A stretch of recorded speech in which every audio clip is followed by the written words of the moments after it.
gente. Bom dia para quem está conosco ao vivo. Agora 6 da manhã em ponto. Seja muito bem-vindo ao nosso clube de leitura. E hoje é a nossa sala de número 58. Sala essa que é aberta todos os dias. A gente aguarda ali uns 3 minutinhos para que as pessoas sejam notificadas e entrem na sala. Falar em ser notificado, se você estiver no grupo do WhatsApp, nós temos 5 grupos. Se você estiver em um desses grupos, você vai receber diariamente o aviso de que estamos ao vivo e através desse mesmo link você pode assistir essa transmissão e fazer a sua leitura acompanhada em qualquer horário, através do mesmo link, tá? Caso você não esteja no grupo, então você vai ter que ficar procurando aí no YouTube e aguardar, também, porque quando encerra a transmissão ao vivo, normalmente o YouTube ainda não entrega para as pessoas. Através de um sistema de algoritmos, o YouTube ele vai ouvir tudo que foi falado primeiro, vai processar o vídeo, vai ver se não teve alguma coisa que fere as normas da plataforma para depois disponibilizar. Então, por isso é importante que você esteja no grupo, tá bom? Aqui na descrição do vídeo tem um link. Entre para o grupo do WhatsApp, aí você clica e entra. Nós temos também um grupo, aliás, um canal no Telegram. No Telegram ficam arquivadas todas as minhas notas, todas as anotações que eu tenho feito do começo do ano até aqui, por ordem. Primeiro dia, segundo dia, terceiro dia, assim segue. Assim não enche a memória do seu celular, fica armazenado em nuvem e sempre que você precisar, lá no canal do Telegram, você vai ter os arquivos, você pode abrir as suas notas. Então, entra para o canal do Telegram que você tem esse benefício. Tá bom?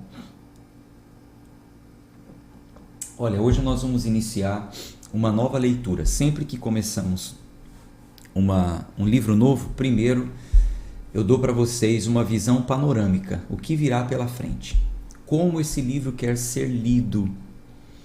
Esse livro é histórico, esse livro vai falar sobre o quê, quem é o autor, qual o contexto, qual a contribuição bíblica qual a contribuição do livro para a Bíblia inteira. Então, o primeiro dia é excelente que nós temos essa visão panorâmica. E nós vamos dar continuidade à história dos israelitas, fechando isso, a gente vai lá para o Novo Testamento e fecha os evangelhos também.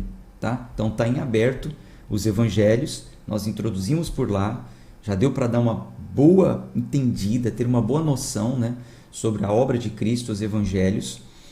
Aí nós estamos agora no meio da leitura do povo de Israel, finalizamos Gênesis, agora a gente continua falando sobre a saída do povo do Egito, já que nós entendemos que o Senhor passou por cima da autoridade de Faraó, o povo de Israel passou de uma vida escrava e estão a caminho da terra prometida.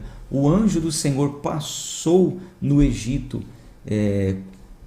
culminando assim na morte de todos os primogênitos, que aí instituiu-se a Páscoa, a passagem do Senhor. Agora nós vamos ver o que aconteceu depois, como foi o êxodo, como foi a saída do povo. Aí a gente finaliza esse ponto histórico e retorna lá para os evangelhos, tá bom?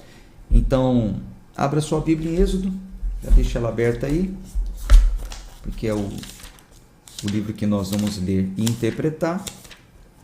Mas antes, eu vou te dar aqui uma visão panorâmica, fique tranquilo, que já está tudo anotadinho, e depois eu mando para você o PDF. Tá bom? Vamos fazer nossa oração. Pai amado, Pai querido, rendo graças ao Teu santo nome, porque o Senhor é muito bom, Deus misericordioso, rico em misericórdia. E por causa das Tuas misericórdias que estamos aqui reunidos, nesta sala de leitura, pedindo que o Senhor fale conosco mais uma vez. Nosso coração está aberto, nossa mente também está ávida para receber os Teus ensinos. Fale conosco, oramos em nome de Jesus. Amém. Bom, o livro do Êxodo é o livro que fala sobre a saída do povo. Como foi a saída? O que aconteceu ali no primeiro ano, assim que o povo saiu da escravidão? O que eles fizeram? A ordem do Senhor dada a Moisés era que tirasse o povo do Egito e, a princípio, levasse o povo para servi-lo, para adorá-lo no pé do monte, porque ali Deus iria fazer um pacto com o povo. Então, a primeira ordem era essa. A partir dali, o que aconteceria? Bom, aí o povo não sabiam que caminhariam para uma terra prometida, mas o que ia acontecer no meio do caminho, quanto tempo ia demorar isso, o povo não sabia. E o livro do Êxodo nos relata isso. O que acontece? Moisés, ele se refere nesse livro a ocasiões que ele registrou escrevendo em um livro, né, que nós conhecemos como livro do Êxodo, e ele escreveu as ocasiões que sucederam diante daquilo que Deus tinha ordenado a ele, tinha dito para ele. Então, em alguns pontos do livro do Êxodo, nós vemos que esses registros foram escritos por ordem do próprio Deus. Vamos dar uma olhada aqui em Êxodo capítulo 17, desculpe. Êxodo capítulo 17, no versículo 14. Nós vamos ver aqui que o próprio Deus que deu instruções para que ele escrevesse. Olha só.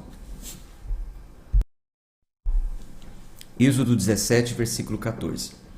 E o Senhor disse a Moisés: escreve isto por memorial em um livro e repita-o nos ouvidos de Josué, porquanto eu eliminarei totalmente a memória de Amaleque debaixo do céu. Então, o próprio Deus que ia falando, escreva isso. Isso que eu estou falando que vou fazer, escreva. Vamos ver aqui mais referências também. Êxodo 24. É bom você ir folheando a sua Bíblia, acompanhando, tendo intimidade com esse texto, né? Êxodo 24, versículo 4. E Moisés escreveu todas as palavras do Senhor, e levantou-se cedo de manhã, e construiu um altar sob o monte, e 12 pilares, segundo as 12 tribos de Israel. E ele enviou jovens dos filhos de Israel, que ofereceram ofertas queimadas, e sacrificaram ofertas pacíficas de bois ao Senhor. E Moisés tomou metade do sangue, e colocou em bacias, e metade do sangue aspergiu sobre o altar. E ele tomou o livro do pacto e leu aos ouvidos do povo, e eles disseram: tudo o que o Senhor tem dito, faremos e seremos obedientes. Então, mais uma vez aqui cito o livro onde tinha os escritos que Deus deu para Moisés, nesse caso falando sobre o pacto. Pacto esse que foi feito quando Moisés sobe o monte, e nós vamos ler isso juntos. Quando isso aconteceu, quantos dias Moisés ficou ali escrevendo, né? As pessoas perguntam assim: mas como Moisés escreveu tudo isso que está no Pentateuco, que são 5 livros que formam o Pentateuco, os livros escritos por Moisés? Como ele escreveu? Quando escreveu? A gente vai ver aqui uma cena que Moisés fica 40 dias. 40 dias, ele e Deus. Só conversando, anotando, escrevendo, ouvindo, intimidade, experiência. Então, esses escritos chegaram até nós dessa forma. Êxodo capítulo 34, versículo 27. Êxodo capítulo 34, versículo 27. E o Senhor disse a Moisés: escreve essas palavras, porque conforme o teor dessas palavras, fiz um pacto contigo e com Israel. E ele esteve ali com o Senhor 40 dias e 40 noites, não comeu, não bebeu água. Ele escreveu e ele escreveu sobre as tábuas as palavras do pacto e os 10 mandamentos. Então veja, 40 dias. A Bíblia está dizendo que ele ficou ali 40 dias e 40 noites sem nem comer. Sem nem comer nem beber. Só ouvindo, escrevendo só. A Cris escreveu um livro aqui de aproximadamente 60 páginas. Ela ficou, assim, uma semana focada naquilo, mas o tempo de digitação ali deu uns 3 dias. digitando, passando a limpo tudo que ela estudou e que nós conversamos. 60 páginas, então você imagina Moisés sentadinho ali e Deus só falando para ele. Aconteceu assim, a terra era sem forma e vazia, isso. E ele só canetando. Então, dessa forma a Bíblia nos diz que aconteceu. Veja, o livro do Êxodo, ele está juntamente ligado com os demais. Ele faz parte, do Pentateuco, os cinco livros escritos por Moisés. Então, o Êxodo contém muitas referências semelhantes. A gente vai ver que muitas coisas se assemelham, comprovando assim a veracidade de ser o mesmo autor. Moisés ele poderia ter escrito o livro do Êxodo em qualquer ocasião no decorrer desse período aí de 40 anos. Nós percebemos que ele foi escrito aí nesse período em que ele esteve com o Senhor, algumas coisas, e também no decorrer. A gente vê que Deus vai falando, olha, vai acontecer isso, escreve. Então, são muitos registros que formaram o Pentateuco. E ele é dividido ali em Gênesis, Êxodo, Levíticos, Número, Deuteronômio. Então, agora, o livro do Êxodo em si, a gente percebe que foi escrito nesse período aí, de 40 anos, período em que ele esteve junto com o povo nessa caminhada, na saída do Egito até chegar bem próximo, que Moisés não chegou a entrar, mas bem próximo à terra prometida. E a gente sabe também, a gente vai perceber aqui também, que isso foi escrito depois que eles já tinham construído o tabernáculo. Ao chegar no pé do Monte Sinai, Deus dá ordem para construir o tabernáculo. O tabernáculo é o lugar onde Deus iria habitar, já vou falar um pouco mais sobre isso. Então, pelas coisas que Moisés fala, nós vamos perceber que o que ele escreveu foi depois da construção do tabernáculo, porque vai ter coisas aqui que ele falando que só seria possível acontecer se já tivesse o tabernáculo sido construído. Então, por isso a gente entende também dessa forma, que foi escrito depois da construção do tabernáculo e um pouco antes da sua morte, Porque Moisés, ele morre, na verdade desaparece na terra de Moabe.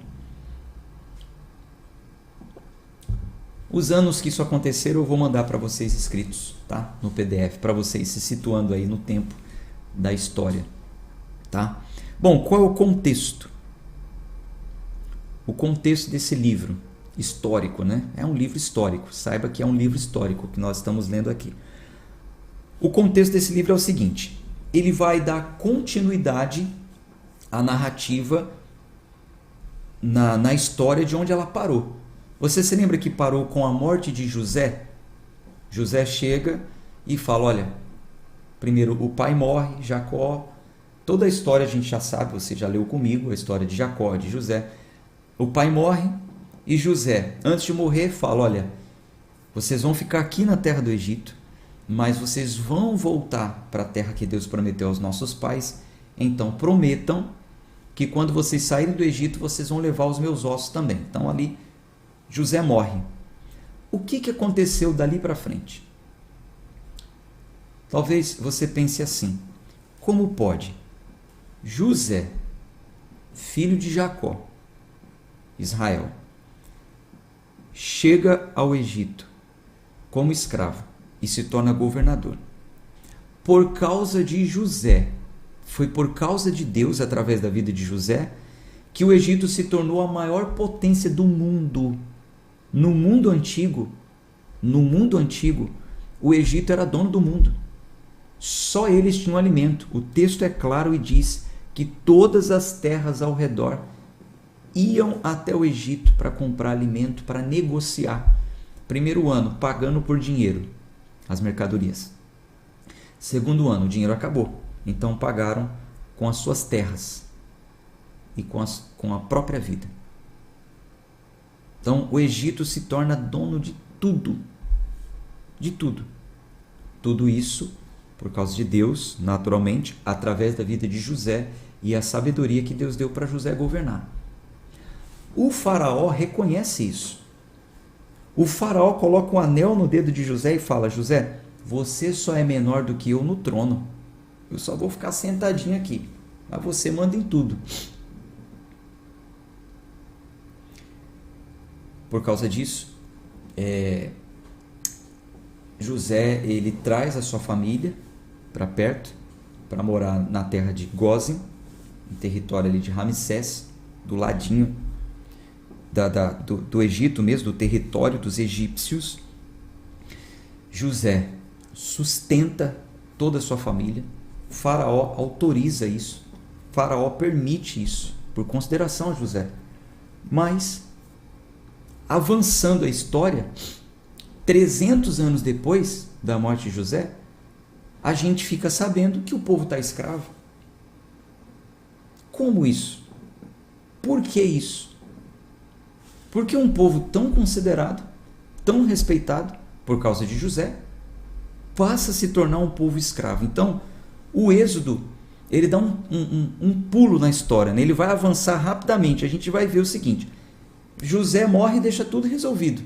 Aí daqui a pouco aqui vem falar, né? A história dá um pulo e começa a falar que o povo se tornou escravo. Então a gente vai entender o que aconteceu após essa mudança de Jacó com seus filhos para os territórios do Egito.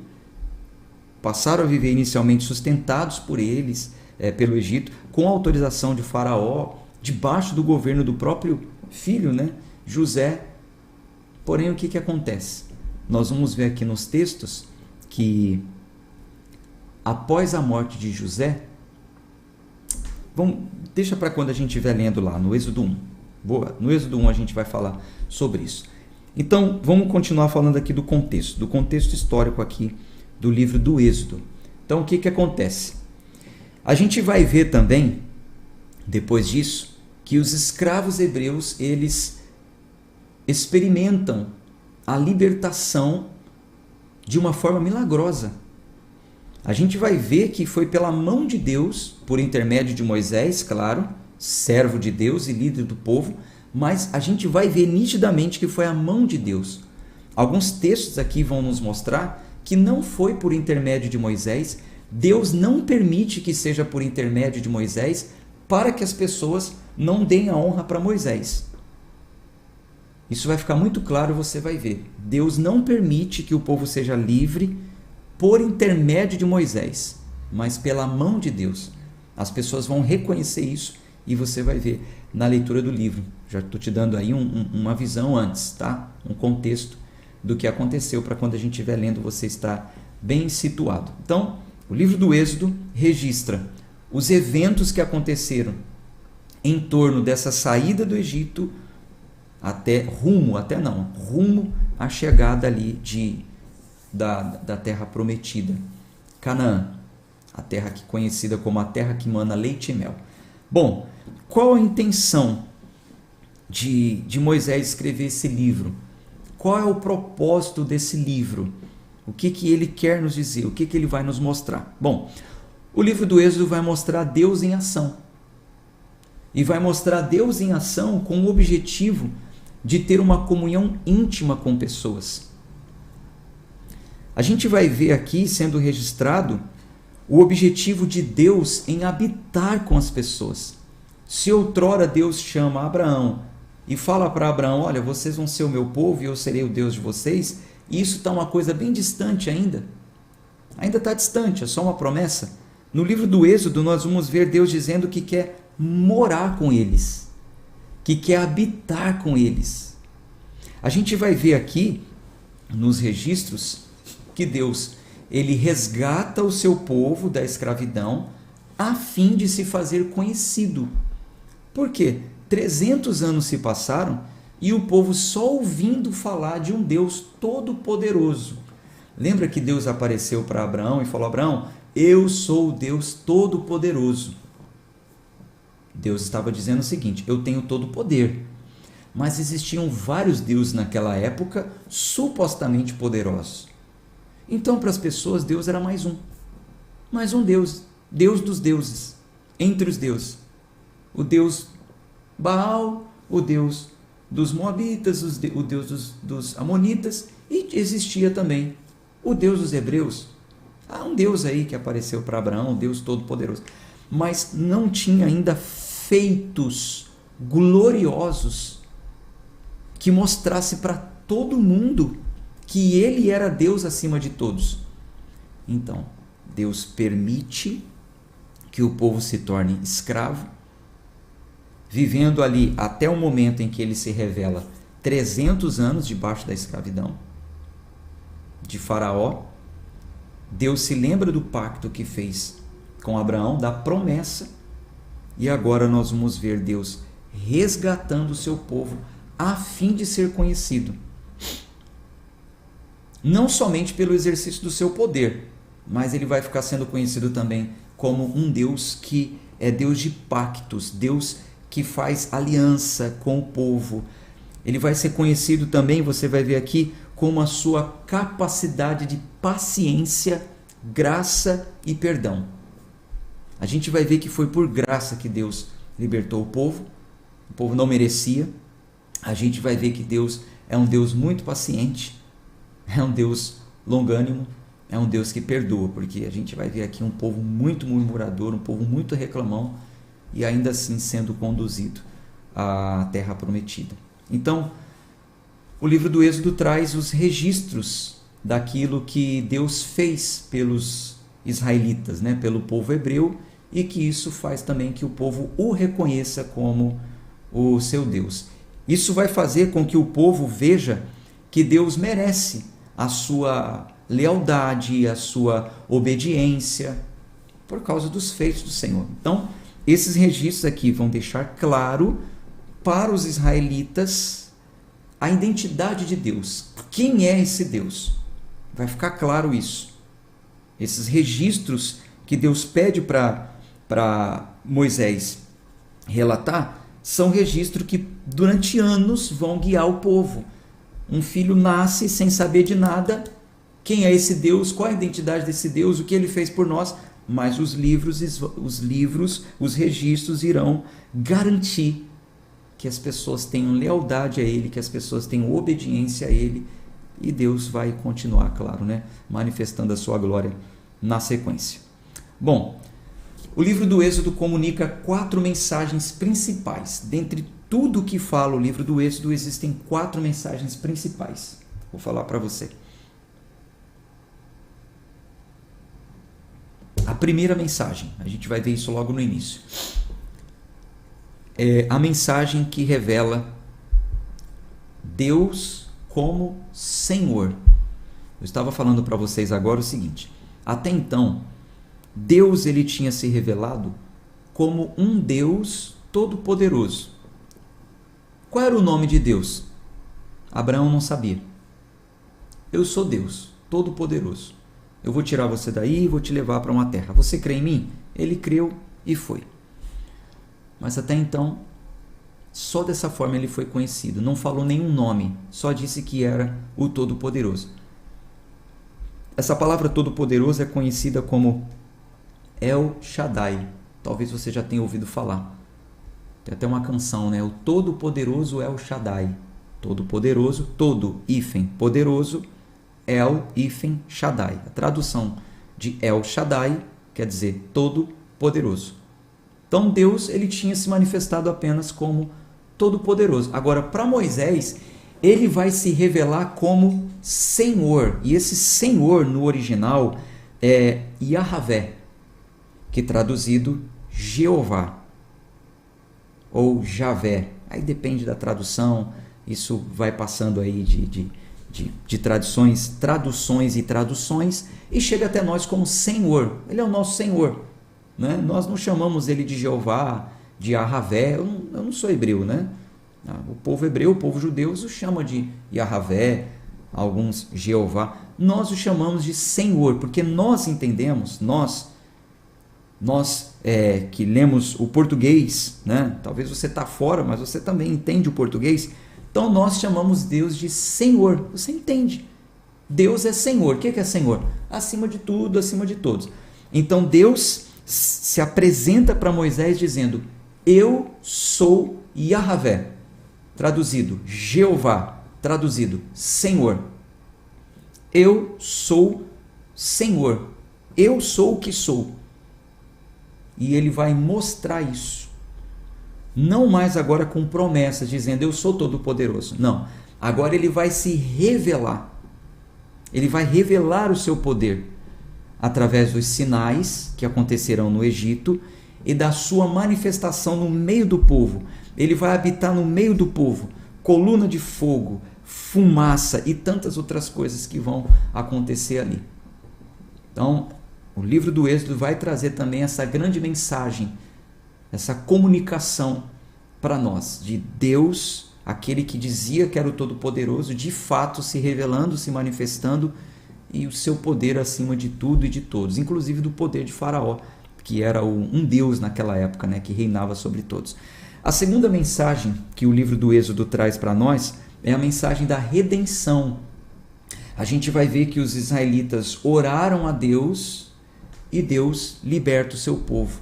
Deus responde o seu povo. Deus vai redimir o seu povo. Um povo que, por causa dos seus pecados, por causa das suas falhas, se afastaram. O livro do Êxodo, ele dá um pulo na história, né? Vai dizer que o povo chegou ali junto com Jacó e depois de 300 anos se tornaram escravos. Mas depois, em outros livros, a gente vai entender por que isso aconteceu. Os profetas dirão, o povo se afastou, o povo cedeu à idolatria, o povo acabou, enfim, a gente vai ver isso depois. Mas a grande comunicação aqui também do livro do Êxodo é que Deus é um Deus redentor, é um Deus que redime o seu povo, é um Deus que perdoa o seu povo. Então, por intermédio de Moisés, Deus ele vai redimir o povo e vai tirar o povo daquela vida escrava de uma forma assim maravilhosa, maravilhosa, de uma forma milagrosa. E isso vai mostrar aqui, fica manifesto de que é Deus que estava realmente operando no meio do seu povo. A gente vai ver que foi uma obra de redenção mesmo, porque o povo não conseguiria se salvar sozinho. Tudo foi obra de Deus, obra de Deus. E nós vamos notar aqui também que Deus ele institui a Páscoa para servir de lembrança anual, uma lembrança anual dessa obra, desse favor que Deus fez pelo seu povo. A gente vai ver isso sendo falado aqui. A gente vai ver que a Páscoa, a festa da Páscoa, a instituição da Páscoa é uma forma do povo se lembrar do Deus Redentor, fazendo uma ligação a Cristo. A gente já leu isso também. Cristo comemora, celebra a Páscoa, mas institui uma nova forma de nos lembrarmos, e agora já não anual. Não anual. No início da igreja primitiva, isso era celebrado todo domingo. A igreja se reunia aos domingos e dividiam o pão. Anunciavam, né, a morte e a ressurreição de Cristo através do pão e o vinho. Então, Jesus disse, todas as vezes que fizer isso, anuncie a minha vinda. Façam isso em memória de mim, em memória de um Cristo que esteve aqui, que se entregou por vocês para perdoar os seus pecados, para redimi-los e tirá-los de uma vida escrava do pecado para a liberdade em Cristo, para o descanso que sou eu.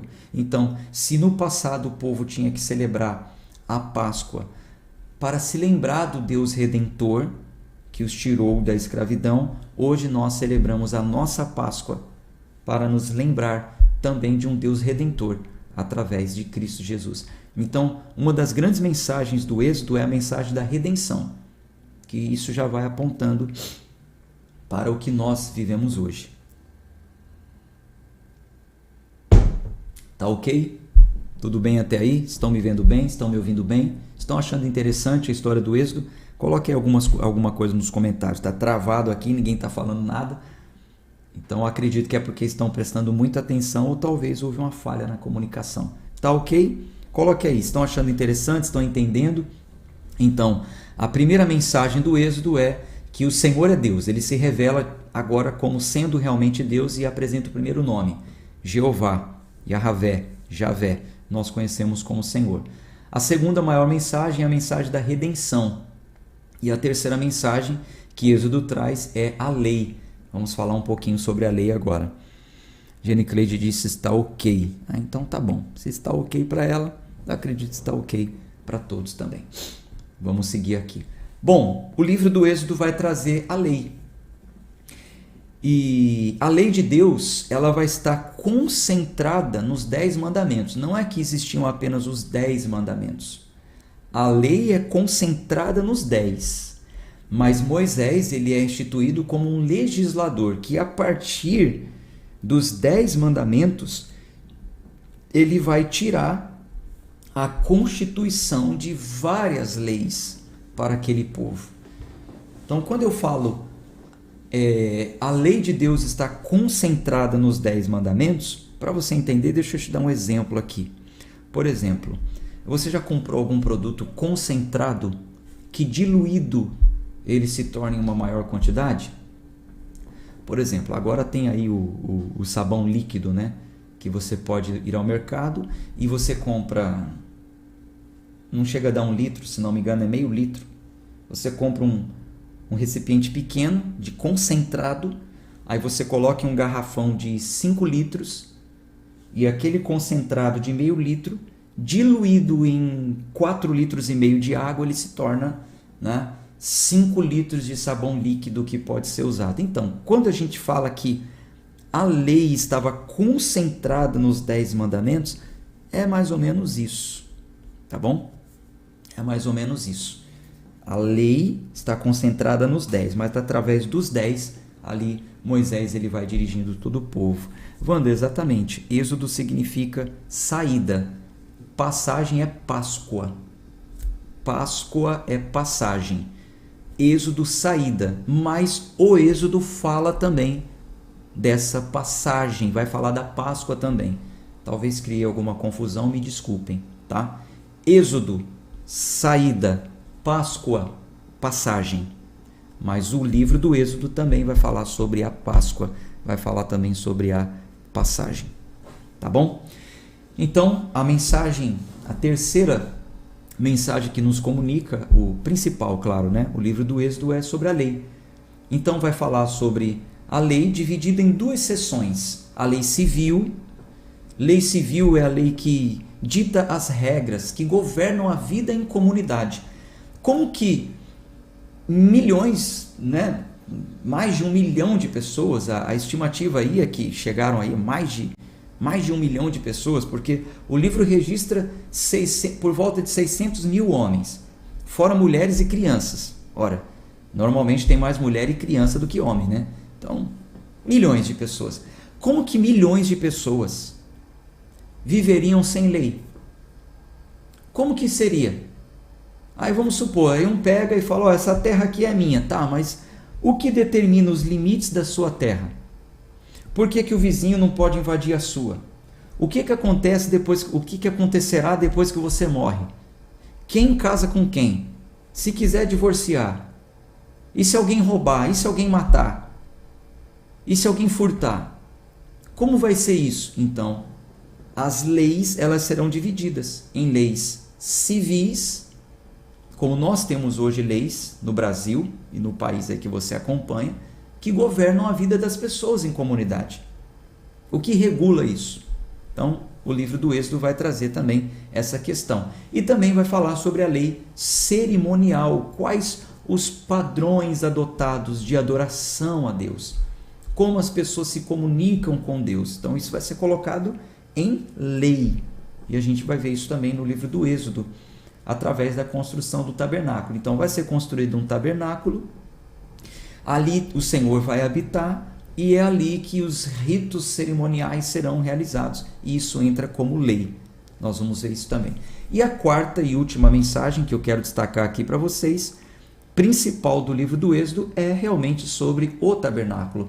A gente vai ver que Deus dá instrução para que Moisés e o povo, né, alguns homens escolhidos, construam um tabernáculo de uma forma bem específica, como ele deve ser construído e toda a representatividade do tabernáculo.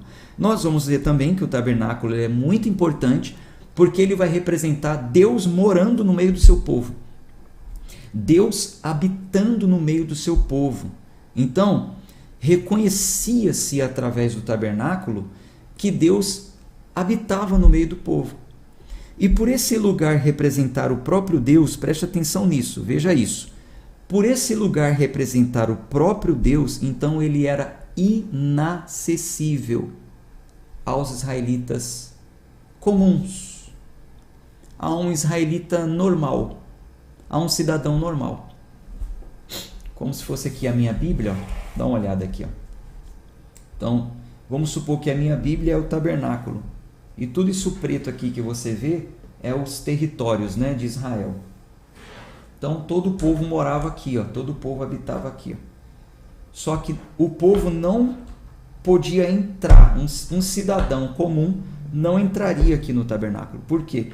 O tabernáculo é o próprio Deus, representa o próprio Deus. Então, no tabernáculo, cidadãos comuns não poderiam entrar. Só um sacerdote ungido e consagrado é que poderia andar aqui. Então as pessoas chegavam até a porta do tabernáculo para se comunicar com Deus, e aí tinha um sacerdote que o recepcionava, e a gente vai ver isso, e levava o sacrifício no altar do holocausto, queimava, pegava a brasa, colocava no altar de cinzas, enfim, ali tinha todo o ritual. A gente vai falar mais sobre isso depois. Então, o tabernáculo representava o próprio Deus morando no meio. Era inacessível, Deus era inacessível. Existia um véu que separava o povo de Deus. Então, esse tabernáculo, ele aponta para o que aconteceria mais para frente. O momento em que Cristo iria remover essa velha lei, essa velha aliança, essa velha forma. Não era só o sacerdote, mas todos os fiéis, todos os que o aceitam, diz os textos, e a gente vai ler isso depois. Por isso que a gente está entendendo antes, lendo o Êxodo antes. Porque depois, quando nós estivermos nos escritos do Novo Testamento e você ouvir falar sobre isso, você vai se lembrar e entender. Ah, então peraí, quer dizer que só um sacerdote poderia entrar no tabernáculo? E por que depois que Cristo veio, todos os fiéis podem entrar no tabernáculo, no Santo dos Santos, na presença de Deus? Porque um sumo sacerdote, que é Jesus Cristo, que está acima de todos os sacerdotes, ele, através do Espírito Santo, ele entra na pessoa, tornando essa pessoa também um sacerdote. Então, os textos do Novo Testamento vai dizer, e nós vamos ler isso juntos, que nós somos sacerdócio real. Todos nós somos sacerdotes, por causa do Espírito Santo que habita em nós. Se naquele tempo Deus habitava no meio do povo por causa do tabernáculo, hoje ele habita em nós, em nosso meio, por causa do Espírito Santo. Então todos nós temos acesso à presença de Deus. Se naquele tempo tinha um véu e só chegava até o Santo dos Santos um sacerdote, hoje o véu foi rasgado. Então Cristo veio, o véu rasgou e todos nós temos acesso à presença de Deus. Então, na nova aliança, Deus não habita no meio do seu povo por causa de um tabernáculo ou um templo construído por mãos dos homens. Deus habita no seu povo por causa do Espírito Santo, que já está em nós. Então é assim, o que eu disse para vocês? O que acontece? Se hoje você vê alguma pessoa falando assim, ó, sou eu que vou interceder por você, Deus vai te ouvir por minha causa, aí você já pode desconfiar. Porque você também tem acesso a Deus. Não é só por causa de alguém que Deus vai te ouvir. É claro que alguém pode orar junto com você, interceder em oração por você. Mas se você ouvir alguém dizer o seguinte assim, olha só, sobre a minha vida tem uma unção, e é por causa dessa unção que Deus vai te ouvir. Errado. Refute. Coloque uma pulga atrás da sua orelha. Porque no Novo Testamento, a gente vai ler isso junto. Calma, a gente vai chegar lá. Diz que nós temos a unção. Todos nós temos a unção. Você vai ouvir, debaixo dessa unção só falta você. Se você não está debaixo da minha unção, você pode ver que tem coisa errada aí. Você pode ver. Você pode ver que essas frases arrastam multidões porque alienam. Olha, eu preciso estar debaixo da unção do bispo tal, do apóstolo tal, do profeta tal, porque ele é a boca de Deus aqui na terra. Não, a boca de Deus aqui na terra é a Bíblia. E para chegar à presença de Deus, todos agora podem chegar, todos que aceitam Cristo como seu Salvador. É claro que nós respeitamos lideranças, pessoas que estão aqui para cooperar com a obra de Deus, mas respeitar é uma coisa. Agora dizer que aquela pessoa está acima, que aquela pessoa é um intermediador, não é mais, não mais. O único intermediador é o Espírito Santo, aqui na terra hoje. E no nome de Jesus, todos nós podemos chegar até Deus, tá? Então isso vai ficando bem claro. A gente vai entendendo que o livro do Êxodo vai mostrar que o tabernáculo era apenas uma representatividade de como as pessoas acessariam a Deus, mostra naquela época e representando como seria hoje. Então o texto diz que hoje nós somos o templo e o Espírito Santo habita em nós. Nós formamos uma igreja única e Cristo é o cabeça. Todos nós, em unidade, somos a igreja de Cristo. Ele é o nosso sumo sacerdote e todos nós somos sacerdotes desse sumo sacerdote. Bom, com o tempo vocês vão entendendo mais conforme a gente for lendo. O livro só está começando, a leitura só está começando. Eu estou te passando aí uma visão geral, uma contextualização geral do livro do Êxodo, tá bom? Bom, vamos aqui à última coisa, é a contribuição bíblica. Qual a contribuição do Êxodo para toda a Bíblia? Contribuição bíblica. O que acontece? O livro do Êxodo provê o ponto alto da história redentora. Qual é o ponto alto da história redentora? É o que eu estou falando para vocês agora. O ponto alto da história redentora no plano de Deus é Cristo. Ele é a nossa redenção. O ponto alto é Cristo. Depois dele não virá outra forma. Ele é o ponto alto da redenção. O povo vive em pecado. O ponto alto da redenção é Cristo. Então, Êxodo provê os padrões, os conceitos dessa redenção. Então, Êxodo aponta para o desenvolvimento e do cumprimento das Escrituras em Cristo, através dessa obra passada, que é o livro do Êxodo, até a presente que nós estamos vivendo e a futura, que é o Senhor Jesus voltando para redimir de uma vez por todas a sua igreja. Então, isso inclui resgate de opressão, no passado oprimidos por Faraó, hoje oprimidos por causa do pecado. Provisão e sustento, no passado o povo sustentado por Deus, hoje o pão nosso de cada dia, ele não nos deixa faltar nada. A fidelidade de Deus em suas promessas, no passado, hoje, através do derramamento do Espírito Santo. A autorrevelação de Deus através dos mandamentos, hoje, através do Novo Testamento, e a revelação do Espírito Santo que traz ao nosso coração o conhecimento da palavra. O conhecimento de Deus que foi resultante dos seus atos, o que Deus fez o povo conhecê-lo. O que acontece no livro de Atos nos faz conhecer Deus através dos atos do Espírito Santo na vida dos apóstolos. Então vocês estão vendo a contribuição bíblica do Êxodo para nós, para toda a Bíblia e para os dias de hoje? Falar um pouco mais. A identidade, a nova identidade. Ele era conhecido como Todo-Poderoso e ele passa a ser conhecido como o Deus Yahvé, o Senhor acima de tudo e de todos. No Novo Testamento a mesma coisa. Deus era conhecido de uma forma e ele passa a ser conhecido de outra forma através de Cristo, que vem aqui e se coloca como Senhor.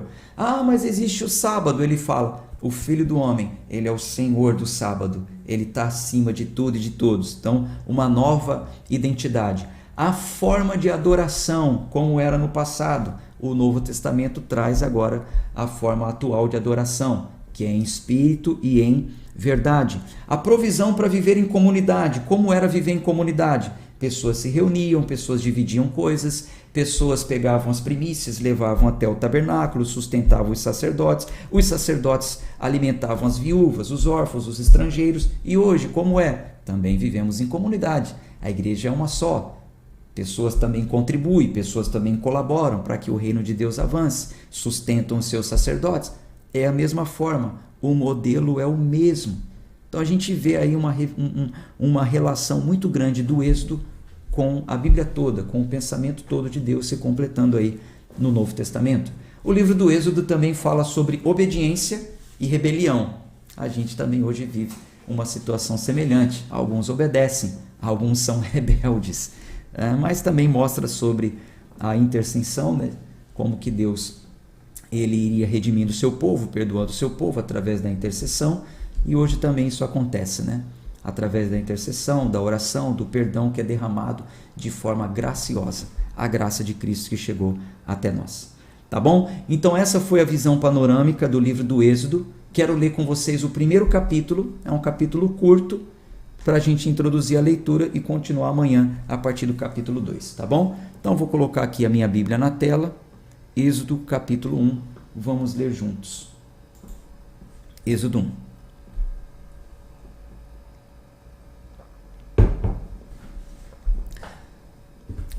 Agora estes são os nomes dos filhos de Israel que entraram no Egito com Jacó. Então a história tinha parado assim, em Gênesis, retoma em Êxodo, recapitulando ali o último capítulo de Gênesis.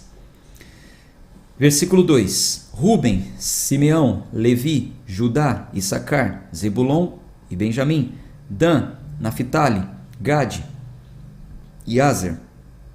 Todas as almas, pois, que saíram dos lombos de Jacó, foram 70 almas, porém José já estava no Egito. E José morreu, e todos os seus irmãos e toda aquela geração. E os filhos de Israel frutificaram, e aumentaram muito, e multiplicaram-se, e tornaram-se grandemente fortes, e a terra se encheu deles. Então veja, lembra que eu falei na visão panorâmica? Como que o povo chegou lá, chegaram livres e tornaram-se escravos? A resposta está aqui, versículo 8. Depois levantou-se um novo rei sobre o Egito que não conhecera José. Então aquele rei que teve maior consideração por José, porque Deus foi na vida de José e o Egito se tornou poderoso, José morre, esse rei morre. E o que acontece? O novo rei, que não conhecera José, não está nem aí para o que José fez, esquece a história de José. Esse rei faz o seguinte, versículo 9. E ele disse ao seu povo: eis que o povo dos filhos de Israel é maior e mais poderoso que nós. Vinde, atuemos sabiamente com eles, para que não se multiplique e aconteça que, vindo uma guerra, eles se ajuntem com os nossos inimigos e lutem contra nós, e assim se retirem da terra. Por isso, designaram sobre eles capatazes, líderes, para afligi-los com suas cargas, e construíram para Faraó cidades de tesouros, Pitom e Ramsés. Então, aqui começa a problemática da escravatura do povo hebreu. Vocês vão trabalhar como escravos para construírem cidades, né? As pirâmides, as torres, as estátuas, tudo que Faraó quisesse, era o povo hebreu que iria construir. Versículo 12.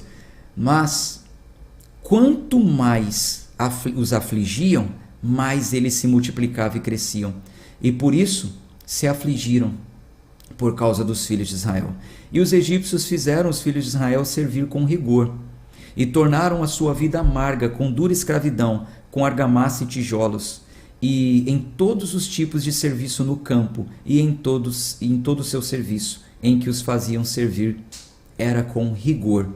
E o rei do Egito falou às parteiras hebreias, das quais o nome de uma era Sifrá e o nome de outra era Puá.